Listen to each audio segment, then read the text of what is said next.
In this tutorial, I'll show you how to import files into Notion. By the end, you'll know how to bring in files such as CSV, Word documents, and PDFs so you can keep all your information in one workspace. Open Notion and go to the page where you want to import your file. Click Import from the left sidebar or create a new page and select Import from the available options. If you're importing a CSV file, choose CSV, select the file from your computer, and wait for Notion to convert it into a database. To import a Word document, choose Word, select your docx file, and let Notion convert it into an editable page. Review the formatting after the import, as some elements may need minor adjustments.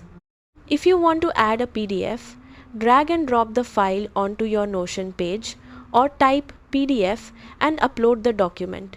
The PDF will be embedded on the page so you can view and share it within Notion. After the import is complete, organize your content by renaming pages, updating, formatting, or moving items to the appropriate location in your workspace. If a file doesn't import correctly, make sure it's in a supported format, check that the file isn't corrupted, and verify that it doesn't exceed Notion's file size limits. That's how to import files in Notion. Thanks for watching.